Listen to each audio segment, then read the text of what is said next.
Contamos algunos de los casos más emblemáticos donde intervinieron sin ningún pudor en las políticas de las naciones. En 1893, a ojos del país estadounidense, la reina hawaiana Liliuokalani era una amenaza para el control del azúcar, un recurso bastante preciado. Y sucede que empresarios de Estados Unidos tenían plantaciones en la isla, pero no disfrutaban de los mismos derechos que los hawaianos. Así, el país norteamericano envió una flota militar a Honolulu para derrocar a la reina y en su lugar dejar a Sanford V. Dole como el nuevo presidente del lugar, que era uno de los que tenía negocios en la zona y cuya familia era dueña de Dole, una empresa frutera multinacional. De esta forma, con él a la cabeza, no solamente Estados Unidos logró retomar el control del azúcar, sino que también pudo anexar a Hawái a su imperio. Esto sentó un importante precedente para el futuro, ya que la nación estadounidense se dio cuenta que podía hacer lo mismo en otros lugares. El siguiente país que intervino fue Cuba en 1898. Y al igual que en la nación hawaiana, habían importantes compañías de Estados Unidos que tenían inversiones en la nación cubana. En ese momento, esta isla era colonia de España y si se independizaba, las empresas estadounidenses que estaban ahí corrían peligro. Entonces, Estados Unidos mandó tropas para liberar a los rebeldes cubanos que deseaban emanciparse, apoyando a Tomás Estrada Palma para que asumiera la presidencia y actuara bajo su tutoría. Al mismo tiempo que esto tuvo lugar, pasaron situaciones casi idénticas en tres países que también eran de dominio español. En ese momento España era un imperio que estaba decayendo, al contrario de los estadounidenses que eran una potencia en ascenso. Otra de las colonias españolas donde los norteamericanos pusieron sus ojos fue Guam. Así que enviaron sus tropas para sacar a los europeos y apoyar al líder que ellos consideraban que representaba mejor sus ideas. Hasta el día de hoy, Guam es un territorio considerado parte de Estados Unidos. Y en las Filipinas, también durante 1898, con el pretexto de querer ayudar a los ciudadanos de las autoridades coloniales de España, los estadounidenses prestaron sus fuerzas armadas a los revolucionarios. El 1 de mayo, la marina del país norteamericano derrotó a la naval española en la batalla de Cavite. Emilio Aguinaldo, quien estaba a la cabeza de la revolución independentista, se alió con Estados Unidos, pero cuando lograron sacar a los españoles del lugar y se emitió una declaración de independencia, ni los estadounidenses ni los españoles reconocieron tal documento. El Tratado de París oficialmente terminó con el reinado de España en las Filipinas y también hizo que llegara a su fin la guerra hispano-estadounidense que dio pie a la independencia de Cuba en abril de 1898. En el tratado, España le cedió el control de Puerto Rico y las Filipinas a Estados Unidos. Si bien muchos filipinos no estaban contentos con ello, la nación estadounidense tuvo dominio en el país insular durante 48 años. Y todas estas triquiñuelas y conspiraciones estadounidenses solo se acrecentaron con el pasar de los años. Y en Saber Más te contamos sobre ello. En 1909, el país norteamericano puso sus ojos sobre Nicaragua, donde habían varias compañías de Estados Unidos bastante poderosas. ¿Les suena conocida esta historia?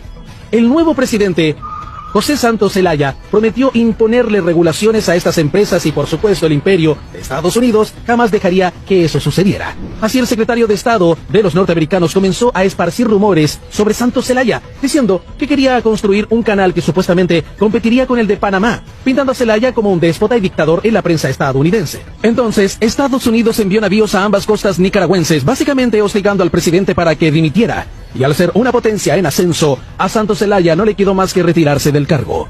Posterior a esto, en 1911, los estadounidenses siguieron interesados en la región y pusieron sus garras en Honduras, donde había llegado un nuevo presidente, Miguel Dávila, que justamente se inspiraba en los ideales del mandatario de Nicaragua.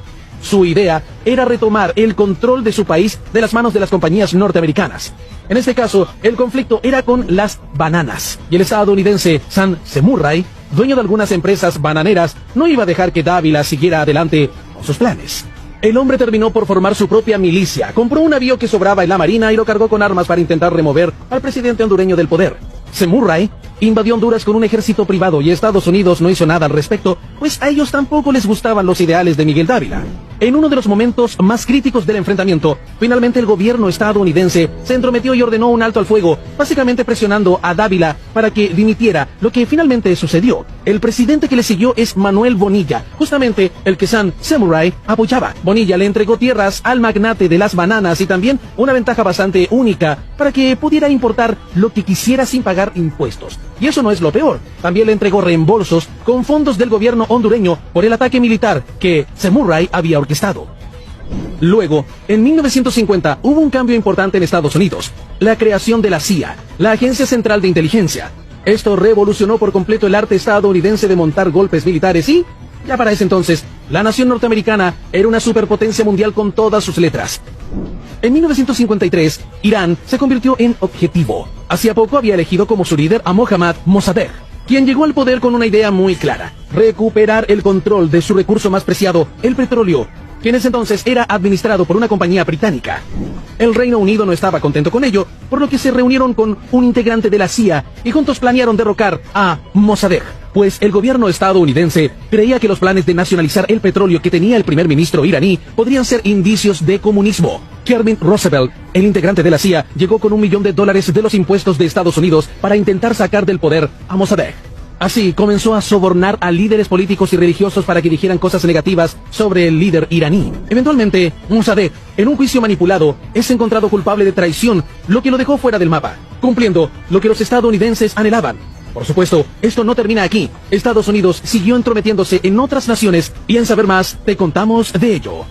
Nuevamente volvemos a Latinoamérica. Esta vez, en 1954, los norteamericanos tenían por objetivo a Guatemala. La situación era bastante parecida a la de Irán y de hecho utilizaron básicamente el mismo modus operandi.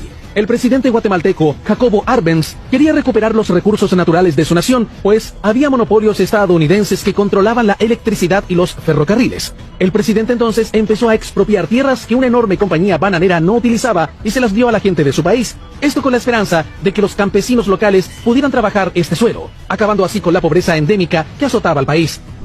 Estados Unidos entonces decidió que debía proteger a las compañías bananeras, si no, otras reformas asociadas al comunismo podrían tener lugar en el país. Así, el presidente estadounidense y el secretario de Estado ordenaron un derrocamiento. La CIA eligió a un líder que supuestamente defendería sus intereses, Carlos Castillo Armas, dándole además armamento a exiliados guatemaltecos y soldados privados. Por si eso fuera poco, montaron una radio en Florida que hicieron pasar como si estuviese en Guatemala, donde esparcieron noticias falsas sobre una posible rebelión.